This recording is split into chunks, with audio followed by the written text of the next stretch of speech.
Thank you, Madam President. I'd like to associate myself with the remarks of the Republican whip that the time for political games is over. It is time to get this piece of legislation passed and signed into law. The American people need it. They want it, and they are watching. Yesterday, the U.S. Surgeon General warned. He said, this week, it's going to get bad. He was talking about the health care aspects of it. And I was on the phone last night, along with my colleague, Senator Enzi, with a telephone town hall meeting, talking to people all around Wyoming. And it's not just the health care side of it that's going to get bad. The economic side of it is going to get bad, as people who every day want to get up and go to work are now, for the first time in a long, long time, told they can't do so. Not by their employer, but by the government. I've been visiting with doctors. Look, our health care providers are expecting more patients today and tomorrow and through the week. Some health care systems are being overrun. We need to get this done today. Americans are doing their part in preventing community spread of the virus. But the men and women on the front line taking care of those patients need resources that would be included in this bill, and we need to get this passed today. The private sector is mobilizing to provide more tests, more masks, more respirators, more ventilators. They're doing their job.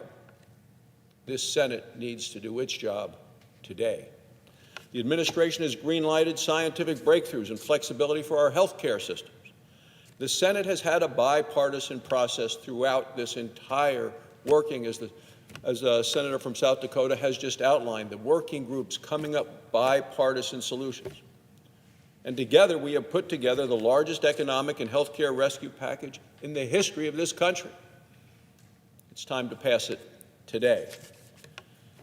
But today, at least at the end of last night, we were still at a standstill, being blocked and delayed by basically the Speaker of the House, blocked from providing relief for the American people by the Speaker of the House and the Democrats who are doing her bidding. They continue to play politics with the lives and the livelihoods of the American people. And it's distressing because just within the last hour, the Speaker of the House was on national television. And she's talking about what her options are, political options. No sense of urgency, Madam President, at all. I did not hear a sense of urgency in her voice. I didn't get a sense that she understood the gravity of the situation. When I listened to her voice talking about this, talked about a number of things on her wish list, talking about leveraging opportunities. This isn't about political leverage. This is about the American people and the needs of our nation at this time of health care crisis and economic crisis. She talked about calling the House back in session as one of her options, and then having a House-passed bill, and then going to a conference. Madam President, we need action in this body today, and we need this bill on the President's desk tonight. Today in this country, we have over 46,000 people who've had the test for coronavirus and have tested positive. In the United States, people say a lack of testing, but 46,000 people have tested positive. So the total numbers may be beyond that. We have nearly 600 deaths in the United States from this virus that is raging around the world. In New York, where the minority leader is from, they are turning the Javits Center into a field hospital. Men and women in the military know what a field hospital is all about. Physicians who've gone through medical school understand the history of field hospitals. The New York healthcare system could be overrun in a week, according to some estimates. This bill needs to pass today. When you look back on this in a day, in a week, in a month, you just say how many deaths could have been prevented if this bill had been passed yesterday instead of today. But to think that delaying this even beyond today is an option, Madam President, it is not. The bipartisan bill that the senators have worked on needs to pass today, be accepted and moved from the House to the White House. It is hard to defend the indefensible, but that's where we find ourselves with so many Democrats coming to vote against even the motion to proceed to debate on the bill. An unnecessary delay. It blocks the surge in supplies that our hospital needs. It blocks the access to health care. It blocks the medical innovation.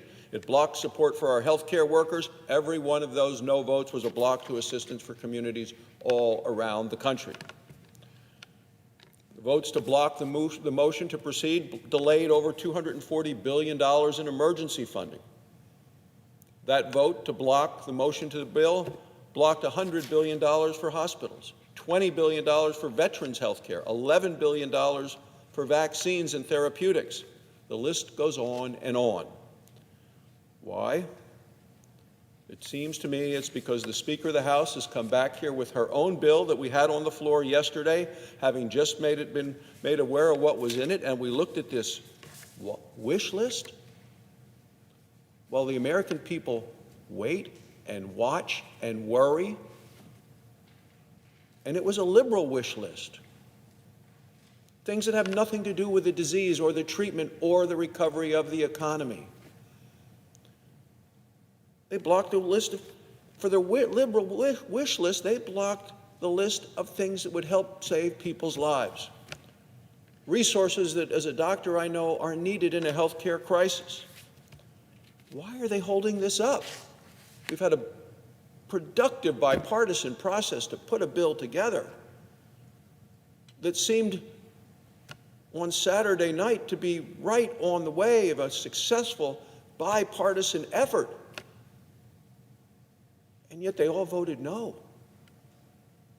under the direction of the Speaker of the House, who said she wanted more in it and came out with her own bill. And I'll get to that wish list in a moment, Madam President. But we have told the American public and governors and mayors and hospitals that we're doing everything we can. And I believed that over the weekend as this bipartisan group worked together. But to see all of the Democrats come to the floor and vote no, it makes me rethink that. We have an opportunity to do something the American public needs. Could have done it and should have done it yesterday. Look, the demands that we're looking at really have nothing to do with saving lives, nothing to do with combating the coronavirus. And the list that I've seen in the House bill has everything to do with capitulation to the extremes of Nancy Pelosi's party, the far left of her party, making good on the deal that she cut so that she could remain as Speaker of the House. Yesterday, she seemed to be more interested, and was more interested in terms of the press reports, in reliving the passage of Obamacare 10 years ago than in the crisis that we are facing today. Reliving 10 years ago a law instead of what law needs to be passed today and should have been passed yesterday. And it's ironic, Madam President, that one of the architects of Obamacare, who was celebrating that, Ezekiel Emanuel, he wrote a book when Obamacare was passed. And what he said in the book is, he said, we have too many hospitals in the United States. He actually said we have 1,000 too many hospitals in the United States. Well, since Obamacare has passed, 120 hospitals have closed, many of those rural hospitals. Obamacare blocked expanding physician-owned hospitals. But yet I hear from the same folks that today we need to expand our health care capacity. We don't have the hospital beds and the facilities to provide for the care that may be necessary in what the Surgeon General said is a week where things are going to get worse, likely much worse. Madam President, I don't understand why the Senate Democrats have chosen to align themselves with Speaker Pelosi on this leftist list of all of their wants overriding the needs of the American people. The House bill that Nancy Pelosi just put out, 1,100 pages, It is one special interest giveaway after another. When one takes a look at this, and this came up last night on the telephone town hall meeting that Senator Enzi and I had with the folks in Wyoming, I said, really? Money for tax breaks for solar panels? For wind turbines? They're holding up voting for this emergency bill to help the American people in terms of the economy and in terms of our health care over solar panels and wind turbines? A Green New Deal about airline emissions? In this bill, this emergency rescue package for the American people, a student loan giveaway, a bailout for the United States Postal Service, new same-day voter registration and early voting requirements. That has no place in an emergency rescue package for the American people. That's why we were astonished on this side of the aisle while the Democrats would one after another come to the floor and vote no for even a motion to proceed to this rescue legislation. The American public needs relief. Health care relief, knowing that there's a treatment on the way, that there's research being done in vaccines, and that the things that they need with testing is on the way.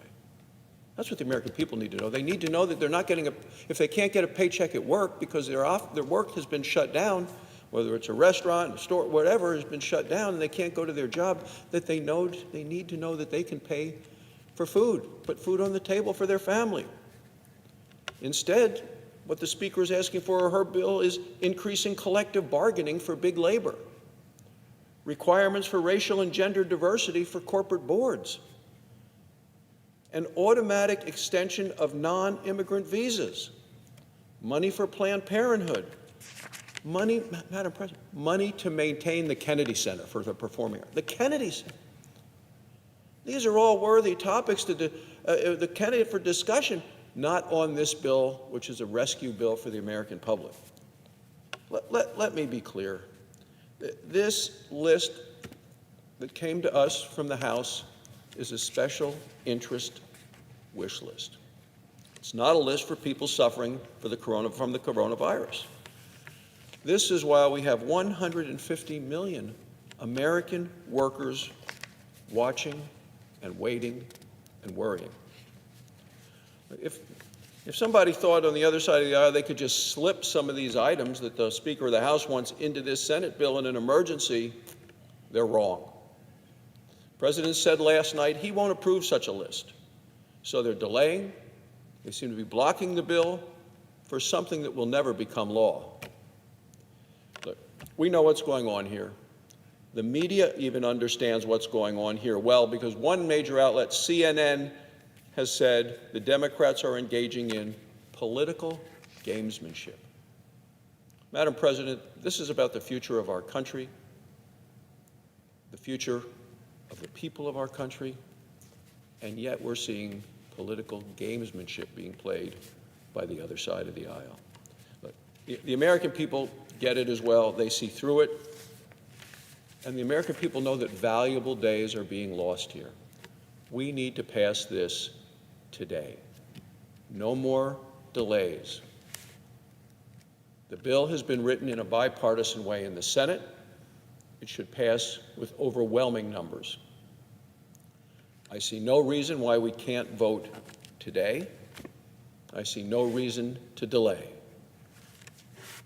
This is the time to get health care capacity online to deal with this health care crisis in a week that, as the Surgeon General said, it's going to get much worse.